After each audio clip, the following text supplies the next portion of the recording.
ഭാഗത്താണ് വണ്ടി ഓടിക്കുന്നത്. അവിടെ യു ടേൺ കടക്കുന്ന സമയത്തൊന്നും ശ്രദ്ധയില്ലാതെ ആളുകൾ കൂടുതൽ ആക്സിഡൻറ്റ് സംഭവിക്കുന്നത്.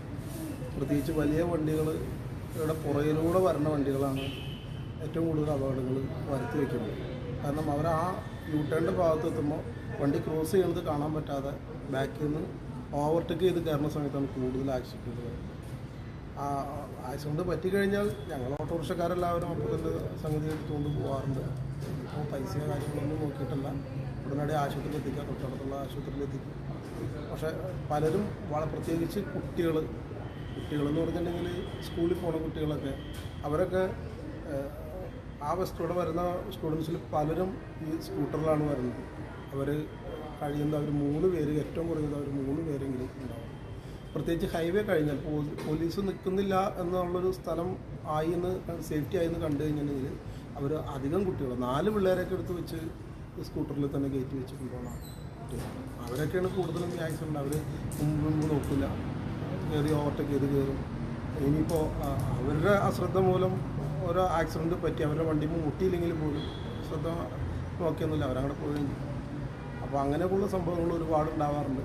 കൂടുതലും സംഭവിക്കുന്നത് ഇങ്ങനെയാണ്. ചെറുപ്പക്കാരായിട്ടുള്ള പിള്ളേർ കൂടുതൽ വേഗതയുള്ള വണ്ടികൾ ഓടിക്കുന്നത്. അതിപ്പോൾ പെണ്ണുങ്ങളും സ്ത്രീകളായിട്ടുള്ള സ്കൂട്ടർ ഓടിക്കുന്ന ആളുകളും അങ്ങനെയൊക്കെ തന്നെയാണ് കൂടുതലും പറ്റുന്നത്. അങ്ങനെയാണ്. പിന്നെ വരുന്നത് പറഞ്ഞിട്ടുണ്ടെങ്കിൽ ആ യു ടേണിൽ ഒറ്റച്ചവിട്ടി ഓടും. അല്ലെങ്കിൽ യു ടേൺ ആ തൊട്ടടുത്തെത്തുമ്പോൾ മാത്രമാണ് വണ്ടി തിരിക്കാനായിട്ട് ബ്രേക്ക് ചെയ്യണം. പുറകിൽ നിന്ന് സ്പീഡിൽ വന്ന വണ്ടികൾ ബാക്കിൽ വന്ന് അത് ഒരു വണ്ടിയല്ല, ചിലപ്പോൾ 3-4 വണ്ടികൾ അടുപ്പിച്ച് വന്നു. ഞാൻ തിരിയുന്നതിന് മുമ്പ് കുറച്ച് മുമ്പെങ്കിലും ഒരു 3 പോയിന്റ് 2 പോയിന്റെങ്കിലും ഗ്യാപ്പ് ഇട്ട് സിഗ്നൽ ഇൻഡിക്കേറ്റർ ഇടാണെങ്കിൽ അവർക്കത് ശ്രദ്ധിക്കാൻ പറ്റും. ഇത് അങ്ങനെയൊന്നും ശ്രദ്ധയില്ലാതെ വണ്ടികളുണ്ട്. ശ്രദ്ധയില്ലാതെ ഓടിക്കുന്നവരാണ് കൂടുതലും പ്രശ്നങ്ങൾ ഉണ്ടാക്കുന്നത്. എത്ര ശ്രദ്ധിച്ചു പോയാലും മുമ്പിൽ പോകുന്നവൻ അശ്രദ്ധമായിട്ട് വണ്ടി ഓടിച്ചാൽ ബാക്കിലിരിക്കുന്നവൻ പെട്ടു, ബാക്കിൽ വണ്ടി ഓടിക്കുന്നവൻ പെട്ടു. അപ്പോൾ കൂടുതൽ സംഭവിക്കുന്നത് അങ്ങനെ അശ്രദ്ധയാണ് വണ്ടിയുടെ ആക്സിഡൻറ്റിൻ്റെ മെയിൻ കാരണം. പിന്നെ ആ ഭാഗത്തൊക്കെ എന്ന് പറഞ്ഞിട്ടുണ്ടെങ്കിൽ ഇറങ്ങി വരുന്നതുകൊണ്ട് ഈ ട്രാഫിക്കിൻ്റെ സിഗ്നലിൽ വീണ് സമയം ഒരുപാട് വൈകി വരുന്ന ആളുകളൊക്കെ ഒരു ഇച്ചിരി ഗ്യാപ്പ് കിട്ടുമ്പോൾ വണ്ടി കുറവുള്ള മേഖല വരുമ്പോൾ ശരിക്ക് കൈ കൊടുത്തു വരും. അവിടെ തന്നെ ഒരു യു ടേൺ ഉള്ളത് കൊണ്ട് ഈ വേഗത്തിൽ വന്ന വണ്ടികൾക്ക് ചവിട്ടി കിട്ടില്ല. അപ്പോഴും ഈ ക്രോസ് ചെയ്യുന്ന ആളുകൾ പിടിയിൽ നിന്ന് കടത്തി പോകാൻ വേണ്ടി എടുത്തു വയ്ക്കുകയും ആ വേഗത്തിൽ വരുന്ന വണ്ടിക്കാർക്ക് ചവിട്ടി കിട്ടാതെ ഒന്നും ആക്സിഡന്റ് ഉണ്ടാവുക. ഇങ്ങനെയൊക്കെയുള്ള അവസ്ഥകളാണ് കൂടുതലും അവിടെ ആക്സിഡന്റ് ഉണ്ടാവാനുള്ള കാരണങ്ങൾ.